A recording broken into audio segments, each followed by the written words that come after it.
Being trans in the UK today is a contentious issue, not because being trans should be a contentious issue, but because being trans is framed as a debate, a question, and an ideology. As opposed to it being understood as real people who are trans, it is understood as an idea first. As a trans person myself, I can tell you that this discourse is scary. I decided to go back to where my journey as a trans person began, the city of Durham. You're leaving the train. Take a moment to check you have everything with you. Don't forget any bags or cases in the luggage racks or under seats, and retain your tickets as they may be required if exiting this station. Please take care when leaving the train. Use the handrails provided, as the step down to the platform is larger than usual at this station.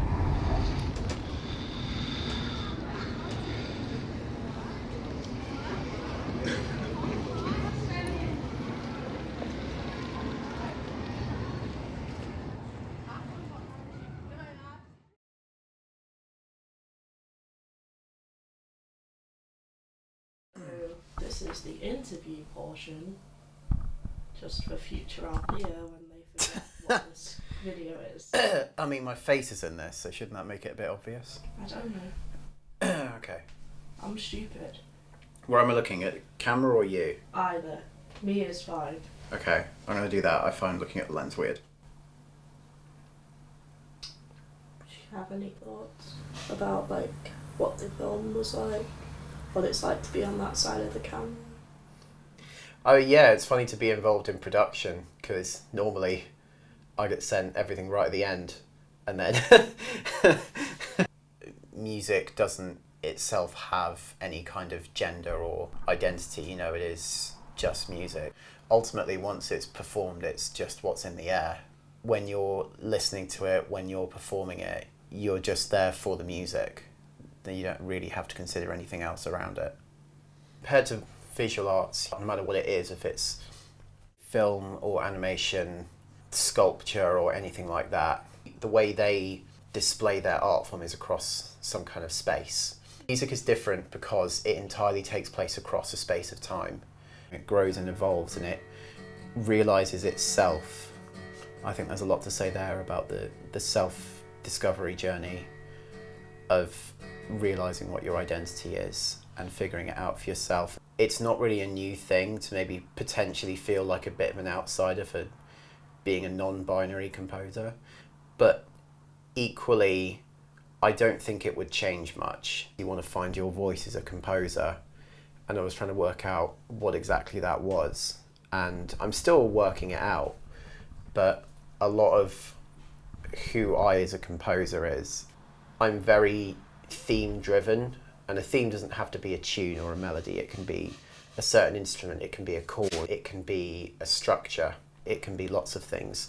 And I really want to be theme driven because even if they don't realise it, people are so sensitive to the sounds they hear and the kind of emotions they evoke if they've already heard that sound. I think if I was trying to be more conformist, I'd be very melodically driven, which is fine. There are some great melody writers out there. I wanted to try something else, and I think being someone who doesn't conform necessarily to what society expects is much easier to go on a musically divergent path.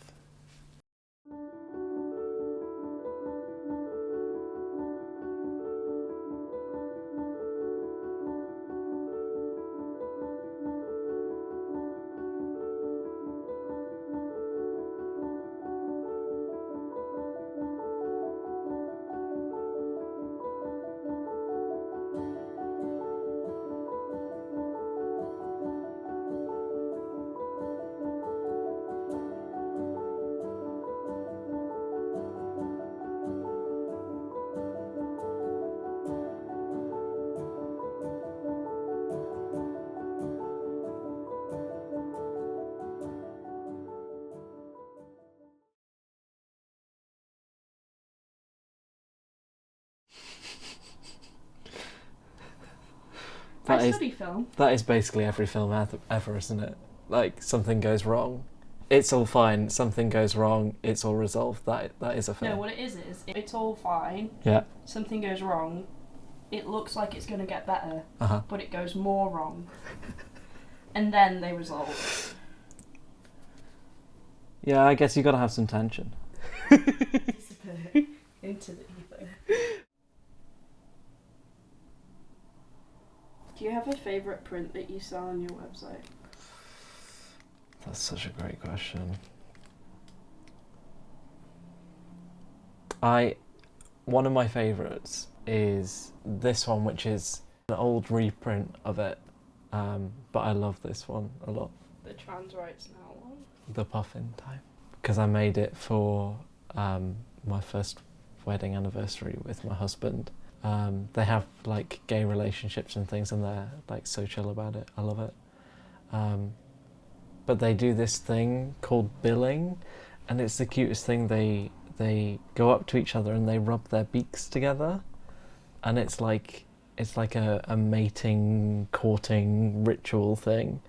That's adorable. And my husband found out about this and now comes up to me and goes, "It's Puffin time," and then does this, and it's really, really cute. So I had to make something to celebrate that. Do you think that the art that you do helps you understand your transness? Or That's such a great question. Yes. I've started making zines and comics about my personal experiences in life and things. And that has helped me process stuff that has happened to me, you know, good things and bad things that have happened.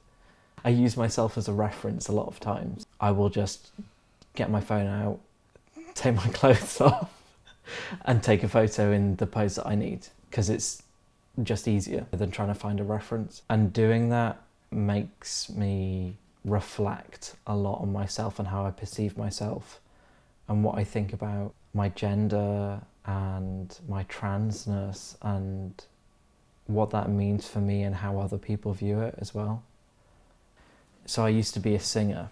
I was a male countertenor. So that is a man who uses his falsetto to sing high, basically. And it's seen as like a special skill. And I hid behind that. And I didn't tell people that I was trans. I was just like, no, I just sing like this. I moved into working for the church and I completely like hid the idea that I was trans or different. The only thing that I didn't hide was being gay, you know. There are lots of reasons that people go to the church, but being gay is one of them, because there's a sort of sense of weird safety that comes from being in, if you're gay, being in a very male-dominated profession, surrounded by other men. It feels like almost, not really, a safe place to be gay. I used to make some art then. It was either monotone or it was in dark colours. And now, like, all of my art is bright and colourful.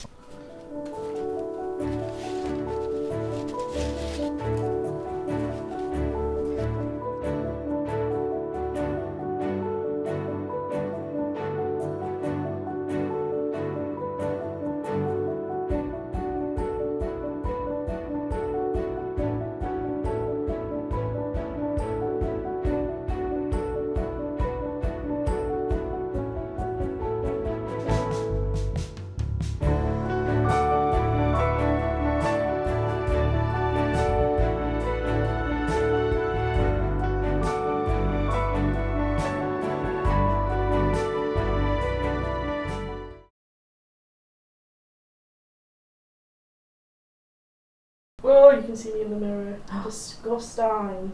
Yeah, we've had to get a space because I am a homeless transgender, as so many of us are. So we're in a little hotel, but we've transed it up. Yes. We've cleared it up.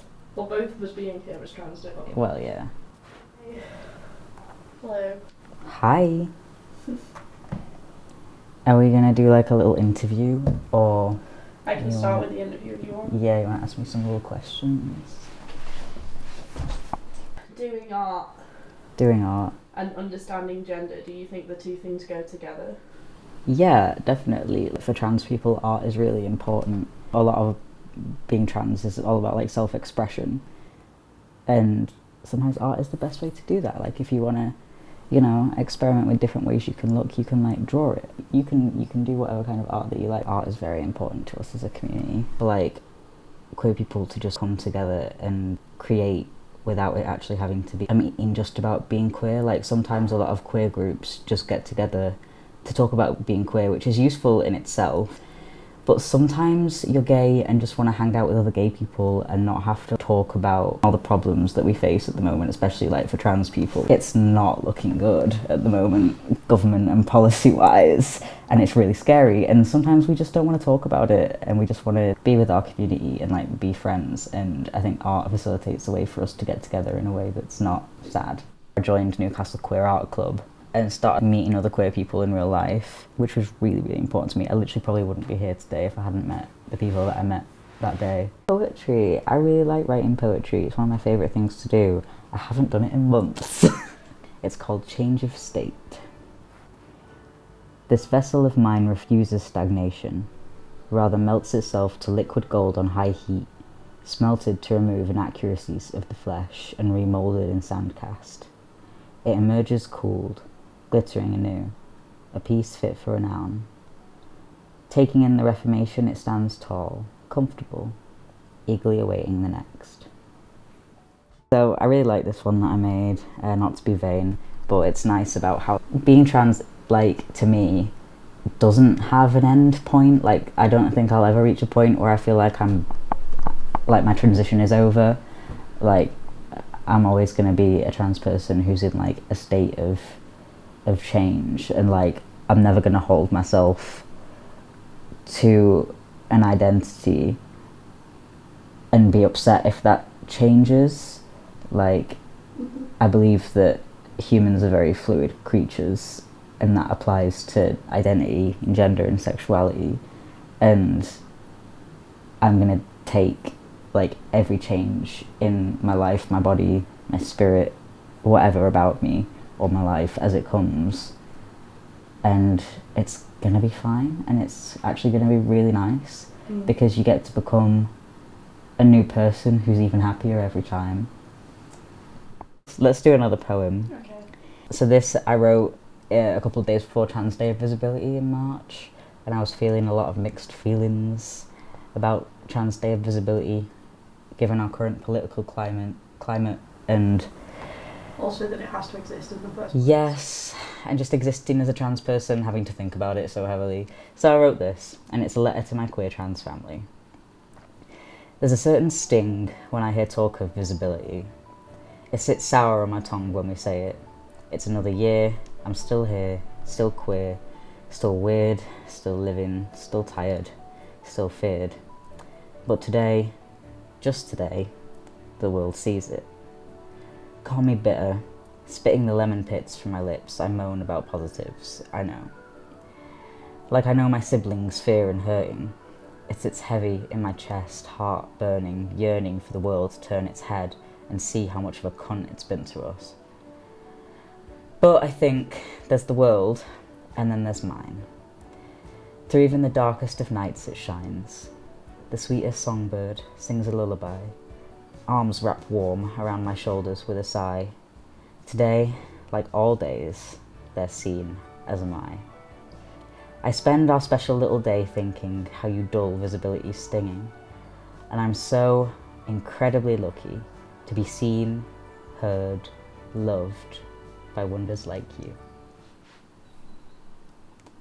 So yes, I'm very frustrated at the world and the fact that I have to live in it when everything is so terrible, but there are people that I love who make it better, and I'm very happy that I have my own chosen family who make existing in this horrible world a bit easier. I would hug you, but I'm holding a camera. That's fine. Yeah. I could be... Ugh! Disgusting! Oh, cut the cameras.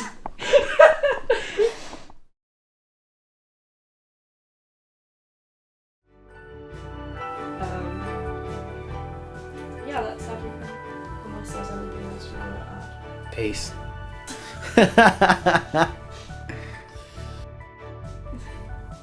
There was a text post about this, and it said that you could be polyamorous, which I really like.